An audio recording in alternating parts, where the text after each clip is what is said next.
Welcome to Disgruntled Wargamer. I'm Tom, and this is a Warmachine Battle Report. This is also an instructional video on how to lose by scenario in 3 turns with your Infernals. I'm playing Zaateroth today. This is an old list. It's more than a year old and doesn't take into account any of the meta changes or nerfs that the Infernals received from the transition from Mark III. I have ideas for improvements, but I'm not playing many games and I'm focusing on a different army right now. Dessa played the Trollbloods, Brinebloods actually.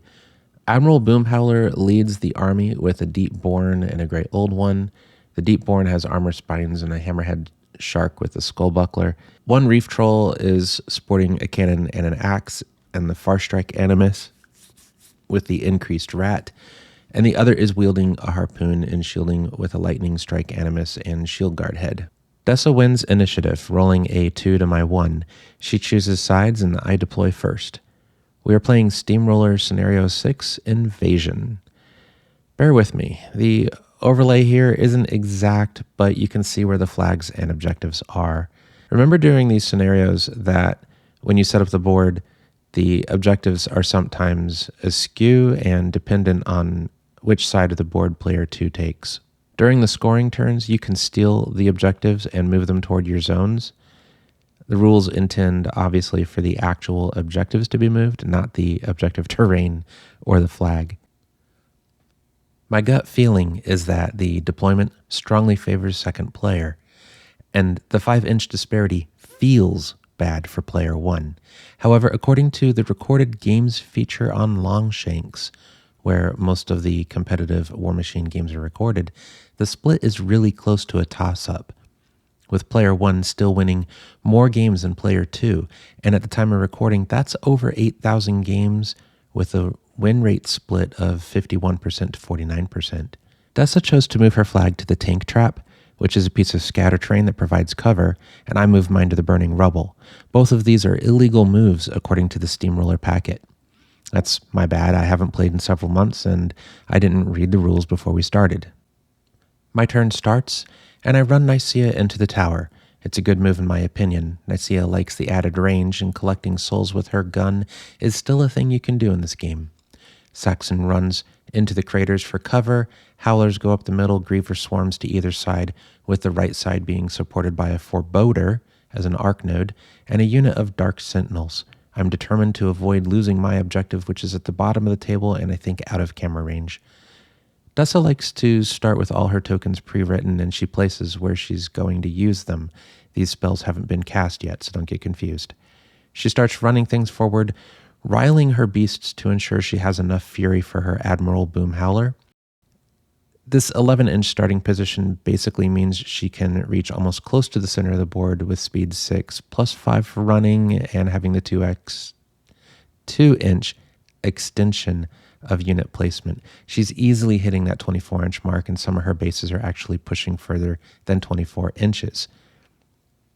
So after she challenges all of the objectives, I'm able to start shooting things.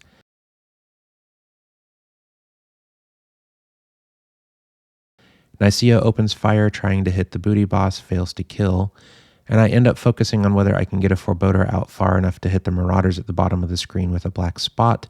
I can't, but I can get Eilish out to throw a Puppet Master on my unit. I also forget this turn that I can ambush Crow's Cutthroats. This is a big error, because they could have single-handedly wiped one of these units hanging out near the 40 mil objectives. I also forget to spawn a Horror this turn. I could have done it on turn 1 as well, and probably should have, rather than let Saxon Auric live in the crater. The Howlers charge in and kill some Marauders, and I forget they had +2 movement when charging living models, so they didn't get in as deep as they should have. Dessa fights back, clearing the Howlers off the board. This is a feat turn for her, so my next turn will be difficult. She splatters Eilish with a shot from the cannon. It's just inside the forest with enough space to see through it, and she's super aggressive with her beasts, running them really hot on fury. She's worried that they'll frenzy, but it usually doesn't matter in these games. At the end of her turn, she scores the 40 mil at the top of the screen, fails to score the bottom one, but she does score her terrain piece and the 50 mil. So she has 3 points, and I only score 1 on the scatter terrain.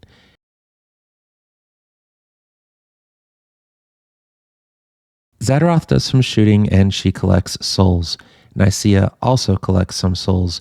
It is a soul heyday. If Zaateroth were to get another turn, it would be a really, really good turn. Unfortunately, this is not the way the game is going to work. I'm able to move the serpent away from the dire troll and in charge view of some stuff near the burning rubble. Warpath, Road to War, whatever it's called, is a pretty good spell. Zaateroth remembers to summon this turn, and she drops a claw dude right on top of Lord Rodget, a very willing target. She feats and ends her activation. The Lamenter tries to hurt the dire troll, followed up by the knight, and this was my third mistake. The first mistake, remember, was forgetting to summon. The second was forgetting to ambush. And then the third is the Lamenter should have been contesting instead of challenging a heavy war beast. You can't see it because of my bad camera angle, and the GoPros weren't working right, so I didn't get the action at the 40 mil objective. But Crow's Cutthroats ambushes in, kills most of the Marauders, and then the unit with Orin tries to take the objective from the Booty Boss and Surgeon. The Surgeon dies, and the objective is mine, but this is also a fatal error. I ended up giving a piece of terrain objective away by not scoring on it. And as my turn winds down, I realize Dessa still scores the 40 mil on top of the board, her 50 mil objective, and I don't score any. She pops up to 5 points and I only have 2. That's a 3-point lead on your opponent's turn, and that's all you need to win. It's what she got. The game is over and the loss is mine. So this illustrates how to lose a game. You get wrapped up in killing models and you forget your objectives. You act surprised when your opponent looks at the score and goes, "Oh, I guess I win." With Infernals and other armies that have dependencies and extra layers, you'll find that forgetting a step is extra punishing. Trolls used to be like this because you had to manipulate the Krillstone all the time. Yeah, it's a little easier now, but the trade-off is that the Krillstone is less effective than it was, and those layers of stacking just aren't in the army anymore. And that's kind of what attracts me to armies like the Infernals and the Convergence. The layers are very complex. The game feels so much deeper. The army is capable of many different things, and your play has to absolutely be on point to win games. And that's why I respect people when they play these armies and they beat me. It's the same thing.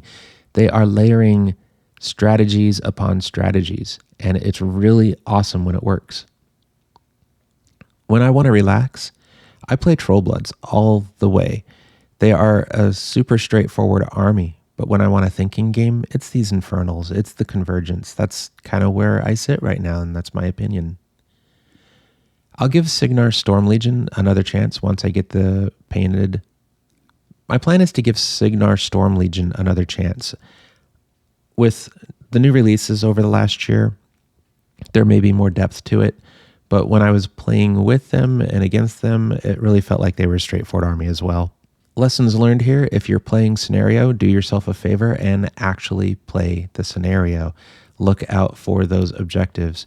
And remember to keep a guy on it. Don't get carried away killing models.